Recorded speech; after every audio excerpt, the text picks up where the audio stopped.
In this video, we're going to be looking at Taylor series. This will be the last thing that we needed to accomplish before wrapping up BC. And so, in a nutshell, what a Taylor series is it's basically a way of taking some complex function. Let's say I got like e to the x sine of x or whatever, and basically saying, okay, this is a very complex looking function. And if I was to differentiate that, that would be quite tedious. If I was to integrate, it would be quite tedious. Is there a way for me to kind of like hack it a little bit and just focusing on the parts I care about? And so basically what a Taylor series does is it takes something that's complex and it distills it down to a polynomial, okay? And what I mean by polynomial, I mean something that's like ax to the n plus bx to the n minus 1 plus so on and so forth, all the way to adding to some constant.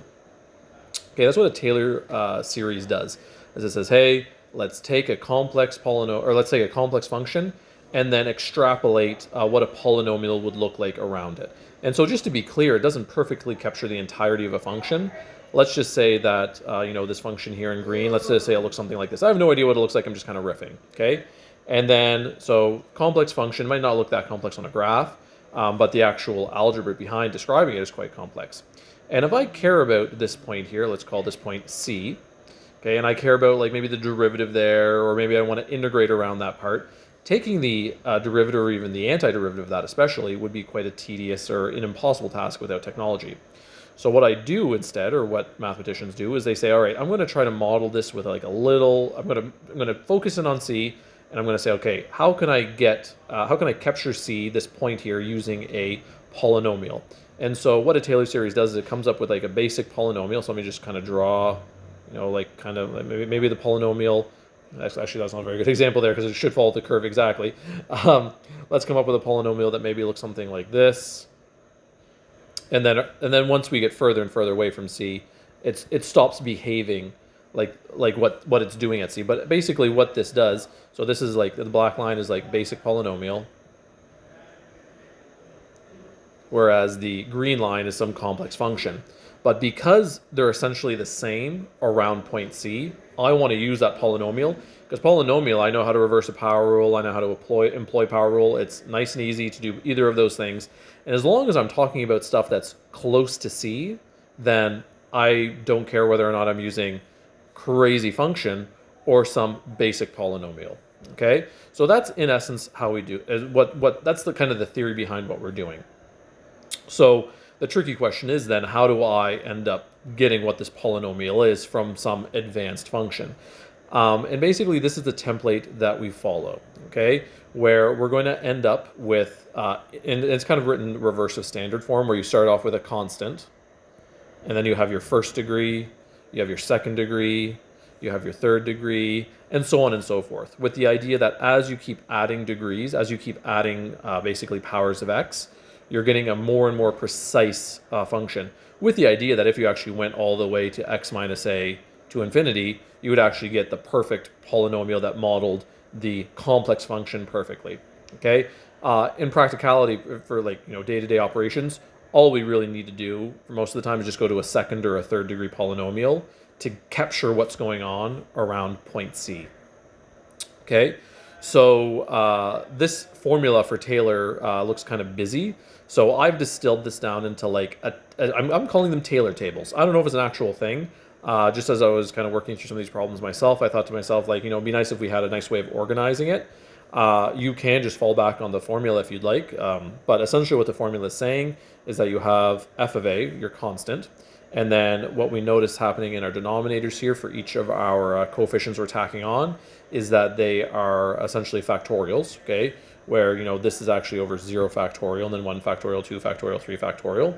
And then we're evaluating the derivative over and over again at the a point, okay? And so just to be clear, these are just constants, okay, what I'm highlighting here. And this pattern continues where it's like, you start off with f prime of a, f double prime of a, f triple prime of a, and so on and so forth. You're looking at the fourth derivative, the fifth derivative, the sixth derivative. Like, it can go on forever. And a is just some number that I care about. So a is a constant. And note that your constant can be 0, right? You could just be talking about what's happening at the origin or what's happening on your y-axis. So if a is equal to 0, you'll sometimes hear Taylor series being referred to as Maclaurin series just because it's like, it's a special iteration of Taylor, but they're one and the same. Like just if a is equal to 0, it is still a Taylor series, but it gets a little bit less busy because you're just dealing with x plus x squared plus whatever. All right, so to look at these Taylor tables, basically you can always set them up like this, where you just want to indicate what your original function is. You want to indicate what your c value is, what your constant is. And actually, I'm realizing here that I'm using a here, so let's just replace that with a. I want to talk about what a is. And then my tracking is just going to be literally 0, 1, 2, 3, 4, etc. So when I'm looking at my Taylor tables here, I'm just going to help orient my thoughts here. So I'm just going to take f prime of x, f double prime of x, f triple prime of x, and I'll say the fourth prime of x. And of course, I can keep going as much as the question wants. So the derivative of sine is cos of x. The derivative of cos is negative sine of x. Derivative of negative sine is going to be negative cos of x. And the derivative of negative cos is going to be positive sine of x. Okay? And then I'm actually going to evaluate. Now in this case, my c value that I care about is pi over 2. Again, it could be any value. Now with sine, you'd have to get something that, a special angle, but here it's going to be pi over 2. So let's look at this. So sine of pi over 2. I'm going to think of my sun story is going to give me 1. Cos of pi over 2 gives me 0. Negative sine of pi over 2 gives me negative 1. Negative cos of pi over 2 gives me 0. And then sine of pi over 2 just returns me to 1. Okay, and within this table then is everything that I need to set up my Taylor series to the 4th degree. By the way, I can keep going if I want a 5th degree, a 6th degree, so on and so forth. So I'm going to call this a 4th degree, and the notation is normally like your p of x or your t of x to the 4th degree of x is going to be equal to. And so I'm just going to follow this template here, where the first number is literally what is the constant, like what does f of a evaluate to?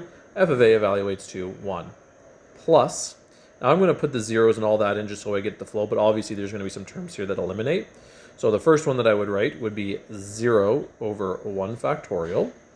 And then I would write what my x minus a is here. So this is going to be x minus pi, oh, my x didn't write there, x minus pi over 2 plus, and then the next one would be negative 1 over 2 factorial, x minus pi over 2, and then that would be squared, plus, and the next one is 0 over 3 factorial, x minus pi over 2 cubed, and I'm going to just kind of go down here, plus 1 over 4 factorial, and then x minus pi over 2 to the 4th power, okay?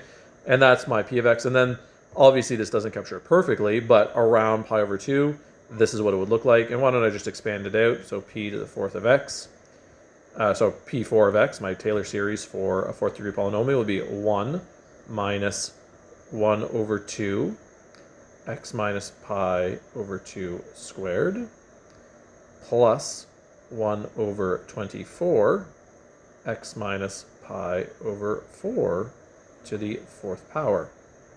And so if you go to Desmos and you type this function in and you type your sine function in, okay, if I just quickly graph out what a sine function looks like. So sine looks like this. And then pi over 2 would be right here. So this polynomial, I don't know exactly what it looks like, but I'm going to assume that it's going to look something like this, where around pi over 2, it's going to look almost exactly like that sine function. In fact, it's going to essentially be that sine function. But as I get further and further away from pi over 2, of course, it starts to deviate. And so that's kind of the behavior that I'm looking for and the behavior that I'm going to see. Okay, so this is essentially how you do Taylor series. And do you notice how I liked this table here? It kind of made it a little bit, I didn't have to put a lot of thought into what I was doing.